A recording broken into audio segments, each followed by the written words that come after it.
젊은 날에는 도무지 들리지 않던 말들이 있습니다. 중년이 되어서도 반신반의하며 흘려듣던 말들. 그러나 머리카락이 희끗희끗해지고 나서야 비로소 그 한마디 한마디가 뼈에 사무치는 진리였음을 깨닫게 됩니다. 오늘 이야기의 주인공은 82해의 풍파를 온몸으로 겪어낸 한 어르신입니다. 가정과 일, 핏줄과 인간관계에 얽히고 설킨 실타래를 모두 풀어본 뒤 이제는 세상의 이치를 덤덤히 꿰뚫어 보게 된 분이죠. 그분은 목소리를 높여 훈계하지도 억지로 설득하려 들지도 않습니다. 그저 80년이라는 긴 세월을 살아내며 얻은 삶의 무게로 투박하지만 깊은 울림이 있는 세 가지 조언을 건넬 뿐입니다. 그는 말합니다.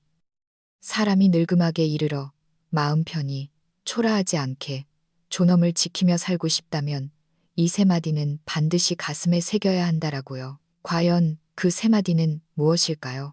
왜 그는 이 세 가지를 깨달아야만 남에게 손 벌리지 않고 인생의 후반전을 떳떳하게 마무리할 수 있다고 했을까요? 만약 당신이 나이듦의 길목에 서서 다가올 노년이 막연히 두렵다면 오늘 이 이야기는 당신을 위한 것입니다. 제 이름은 김영호, 올해 82입니다. 은퇴한 지는 벌써 17년이 넘었습니다. 겉보기엔 아무 걱정 없이 평온해 보일지 몰라도 저는 압니다. 어떤 이치는 일찍 깨우칠수록 노년이 편안해진다는 것을 말입니다. 저는 아내 박옥자 여사와 30년 전에 장만했던 낡은 빌라에서 살고 있습니다. 엘리베이터도 없는 4층 건물이지만 아직 두 다리로 오르내릴 수 있으니 그 또한 다행이라 여깁니다.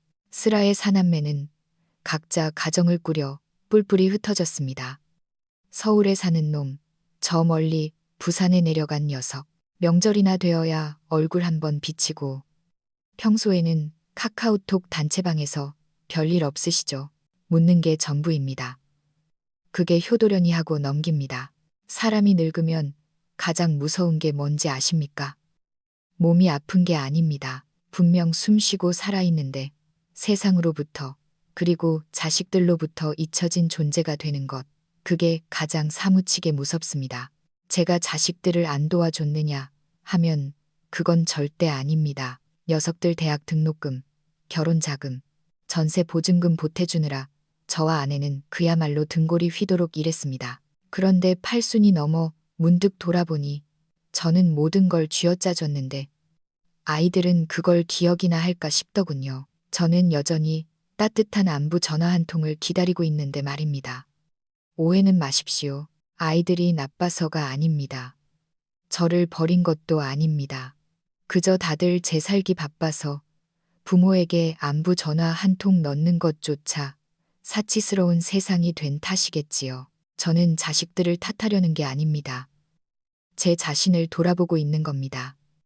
나이 먹고 내가 왕년에 너희한테 어떻게 했는데 하며 옛공을 들먹여봤자 내 속만 문드러지고 노년만 우울해질 뿐입니다. 진짜 어려운 건 늙어서도 자식들이 곁에 오고 싶어하는 그런 노인이 되는 일입니다. 제 친구 최영감은 저보다 2살 위인데 작년에 뇌졸중으로 쓰러져 한동안 거동을 못했습니다. 자식이 넷이나 되는데 아무도 모셔가려 하질 않더군요. 결국 요양원에 들어갔는데 하루 종일 천장만 보고 있답니다. 제가 병문안을 갔더니 최영감이 쉰 목소리로 그럽니다. 내가 젊어서 애들한테 너무 엄하게 굴었어. 이제 와서 걔들이 날 찾겠나. 누굴 원망하겠어. 다 내 업보지. 그 말을 듣는데 가슴이 철렁 내려앉더군요. 저는 최영감처럼 잊혀진 채 낯선 시설에서 생을 마감하고 싶지 않았습니다. 내 집에서 내 밥그릇 지키며 살고 싶었습니다. 그래서 지난 몇 년간 제 인생을 정리하며 3가지 원칙을 세웠습니다. 이 나이가 되어서야 뼈저리게 깨달은 진리들이죠. 이 3가지 덕분에 저는 비록 호화롭진 않아도 평온하고 행복한 노년을 보내고 있습니다. 이제 그 이야기를 차근차근 들려드리겠습니다. 첫 번째 충고입니다. 늙어서는 반드시 나를 위한 뒷길 비상금을 남겨둬라. 모든 것을 자식에게 주지 말고 내 노후를 자식의 효심에 걸지 마라. 많은 사람들이 노인네가 되면 마음을 비우고 자식에게 대가 없이 베풀어야 한다고 합니다. 하지만 저는 다 퍼주고 빈털터리가 된 노년이 얼마나 비참한지 너무나 많이 봐왔습니다. 저와 아내는 평생 치열하게 살았습니다. 아내는 초등학교 교사였고 저는 건설 회사 현장을 돌며 영업을 했습니다. 5식구가 에어컨도 없는 좁은 집에서 선풍기 한 대 놓고 여름을 났지요. 월급 타면 학비 내고 융자 갚느라 늘 빠듯했습니다. 그래도 악착같이 사남매 대학 공부 다 시켰습니다. 그때는 생각했지요. 이 녀석들이 커서 자리 잡으면 우리 고생한 거 다 알아주고 보답하겠지. 하지만 30년이 지난 지금 보답이라는 건 제가 상상했던 것과는 달랐습니다. 큰아들이 서울에 신혼집을 마련할 때였습니다. 집값이 천정부지로 솟아 전세금 맞추기도 빠듯하다며 쩔쩔매더군요. 딱 1억이 모자라다는데 부모로서 어찌 모른 척합니까? 제 명의로 되어 있던 자그마한 오피스텔 하나를 팔아 그 돈을 고스란히 송금해줬습니다. 차용증 그런 거 쓰지도 않았습니다. 큰아들이 눈시울을 붉히며 아버지, 제가 승진하고 자리 잡으면 꼭 갚을게요. 라고 했으니까요. 솔직히 말해 저는 그 돈 받을 생각 안 했습니다. 그해 추석 아들 녀석이 햄 선물 세트 하나 들고 와서는 밥 한 끼 급하게 먹고 쫓기듯 가더군요. 아파트 입구에서 멀어지는 녀석의 등짝을 보는데 묘하게 씁쓸했습니다. 돈을 안 갚아서가 아닙니다. 부모가 가진 패를 다 보여주고 나면 자식들 마음에 더 이상 애틋하게 남을 자리가 없어진다는 걸 깨달았기 때문입니다. 지금 저와 아내는 국민연금과 개인연금을 합쳐 한 달에 300만 원 남짓한 돈으로 생활합니다. 넉넉해 보일 수도 있지만 낡은 집 관리비에 각종 공과금, 당뇨 앓는 아내 약값, 병원비 제하고 나면 남는 게 별로 없습니다. 저는 이제 영악해지기로 했습니다. 아이들 앞에서 돈 얘기 안 합니다. 우리가 뭐 도와줄까? 같은 말도 절대 안 합니다. 대신 우리 부부는 철저하게 예산을 짭니다. 한 달 생활비 딱 정해놓고 남는 돈은 무조건 우리 부부 공동 명의의 비상금 통장에 넣습니다. 아이들은 우리가 팍팍하게 사는 줄 알고 명절 때 용돈 봉투를 내밀거나 선물 세트를 사오기도 합니다. 아내는 에구, 뭐하러 이런 걸 사와 하며 받지만 저는 압니다. 그 돈을 아끼고 모아서 우리 자신을 위한 방파제를 쌓고 있다는 것을요. 이건 자식을 속이는 게 아닙니다. 만에 하나 자식들이 살기 팍팍해서 우리를 돌볼 여력이 없을 때 그 짐을 지우지 않기 위한, 그리고 제가 비굴해지지 않기 위한 최소한의 안전장치입니다. 옆 동네 이 할머니가 그러더군요. 늙어서 제일 무서운 건 돈 없는 거고 두 번째는 갈 곳 없는 거야. 그분은 칠순 때 살던 집을 막내 아들 명의로 넘겨주고 며느리 눈치 보며 새빵살이 하듯 얹혀 사셨습니다. 3년도 안 돼서 며느리는 잔소리 심하다고 타박하고 손주들은 할머니 냄새난다고 피하고 결국 치과 치료비 달라는 말도 못해서 끙끙 앓다가 제게 하소연하셨습니다. 내가 미쳤지. 내 주머니 다 털어주면 안 되는 거였는데. 주름진 눈가에 맺힌 눈물을 보며 저는 다짐했습니다. 돈은 내 손에 쥐고 있어야 마음이 든든한 법이다. 자식이 갚아줄 거라 기대하지 마십시오. 늙어서 필요한 건 자식의 보은이 아니라 됐다. 내 돈으로 하마라고 말할 수 있는 경제적 자존감입니다. 두 번째 충고입니다. 자식의 가정사에 절대 간섭하지 마라. 입은 닫고 지갑은 열되 참견 대신 침묵이 최고의 지원이다. 노인네들 심심하니까 자꾸 자식들 사는데 참견하고 싶어 합니다. 훈수 두고 싶고 평가하고 싶죠. 하지만 그게 가정 불화의 씨앗입니다. 주말에 밥 먹으러 와라는 말조차 자식에겐 부담이 되어 발길을 끊게 만듭니다. 저도 하마터면 그런 꼰대 아버지가 될 뻔했습니다. 둘째 딸 지은이는 IT 회사 다니는 상우라는 착실한 청년에게 시집을 갔습니다. 상우는 말수가 적고 내성적인 친구입니다. 첫 아이 낳고 맞벌이하며 지들끼리 옥신각신할 때였습니다. 어느 날 지은이가 카톡으로 하소연을 하더군요. 아빠, 나 진짜 못 살겠어. 상우 씨는 퇴근하면 손 하나 까딱 안 해. 애가 울어도 모른 척하고 이 남자랑 계속 살아야 돼. 딸 가진 부모 마음에 화가 치밀지 않겠습니까? 당장 이번 주말에 집으로 오라고 호출했습니다. 내 딸 고생시키는 사위놈. 홍구멍을 내줘야겠다 벼르고 있었죠. 주말 점심. 지은이는 울면서 남편이 게으르네, 책임감이 없네 쏟아내고 상우는 고개만 푹 숙이고 있었습니다. 제가 막 한 소리 하려는데 부엌에서 국을 나르던 아내가 제 옆구리를 쿡 찌르며 귓속말을 했습니다. 당신 진짜 지은이 위하면 사위 잡지 마요. 편들지 마요. 그 말에 정신이 번쩍 들더군요. 저는 화를 누르고 대신 상우에게 물었습니다. 자네 회사 일 많이 힘들지? 상우가 고개를 끄덕입디다. 그리고 지은이에게 물었죠. 지은아, 너 상우 씨 제일 좋은 점이 뭐였냐? 지은이가 머뭇거리다 말하더군요. 월급 꼬박꼬박 갖다 주고 술 담배 안 하고 도박 안 하고. 제가 웃으며 말했습니다. 거봐라. 야, 빌 게이츠는 돈이 수백 조가 있어도 집에서 설거지 한다더라. 상우가 아무리 힘들어도 빌 게이츠보다 바쁘겠냐? 지은이는 피식 웃고 상우도 머쓱한지 아버님, 제가 졌습니다. 내일부터 빌 게이츠처럼 설거지 하겠습니다. 하더군요. 분위기가 일순간 녹아내렸습니다. 제가 사위 훈계하고 딸 편들었다면 어땠을까요? 사위는 처가에 정 떨어지고 딸 부부 싸움은 더 커졌을 겁니다. 부모가 자식 부부 사이에 끼어들어 내가 살아보니 하며 훈수 두는 거, 그거 독입니다. 딸 편들어 사위 나무라면 사위가 반감 가지고 며느리 타박하면 아들이 부모 원망합니다. 그냥 묵묵히 지켜봐주고 아이들이 도움을 요청할 때만 나서세요. 제 이웃 강 여사는 며느리 임신했을 때 단톡방에서 이거 먹어라, 저거 먹지 마라, 에어컨 틀지 마라 하도 잔소리를 해대서 며느리가 단톡방을 나가버렸답니다. 손주 돌잔치 때 초대도 못 받았다고 울더군요. 다 사랑해서 한 말인데 라면서요. 하지만 상대방이 부담스러우면 그건 사랑이 아니라 폭력입니다.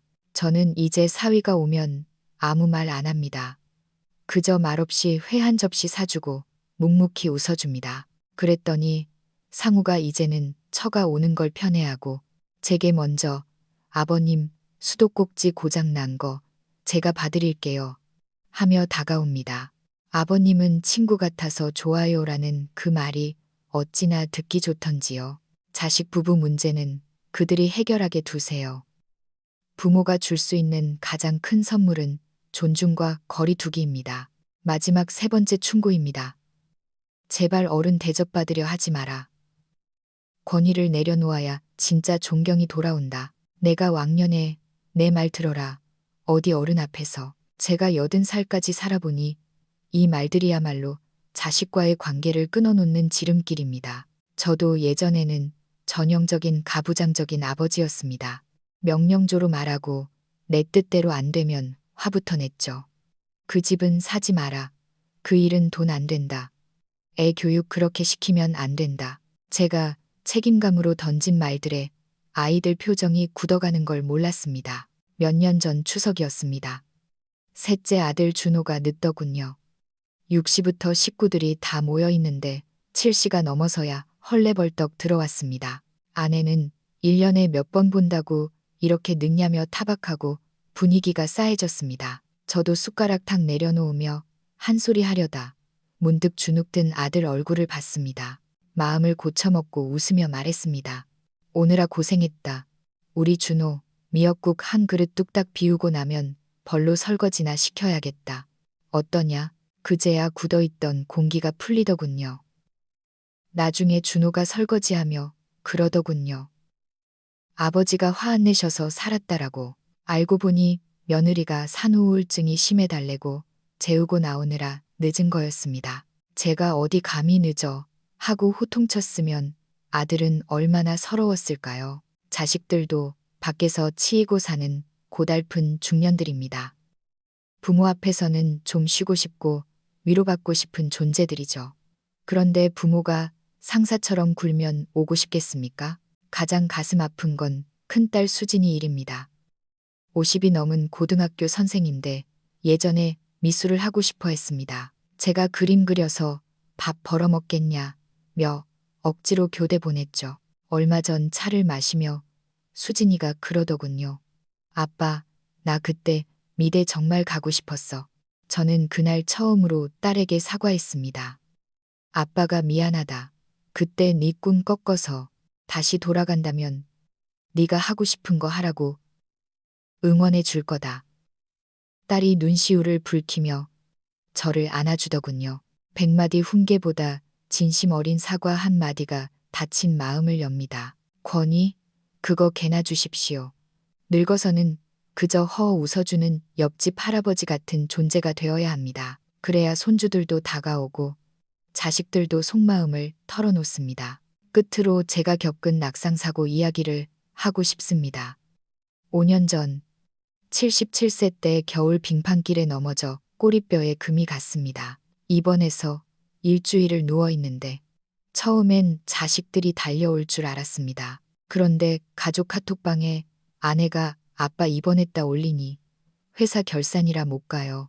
당직이라 힘들어요. 아빠 힘내세요. 이모티콘 만 줄줄이 올라오더군요. 섭섭했냐고요? 아니요.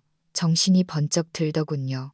일주일 동안 병실을 지킨 건 오로지 제 아내 박옥자 여사뿐이었습니다. 집에서 도시락 싸오고 제 대소변 받아내고 밤새 간이 침대에서 쪽잠 자며 제 링거를 확인하는 사람은 아내밖에 없었습니다. 아내가 제 손을 잡으며 그러더군요.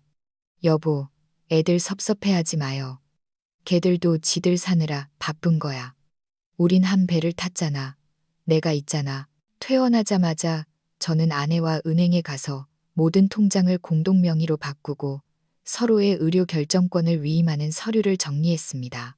늙어서 믿을 건 자식도 아니고 돈도 아니고 결국 곁에 있는 배우자 그리고 내 스스로의 준비뿐이라는 걸 뼈저리게 느꼈기 때문입니다.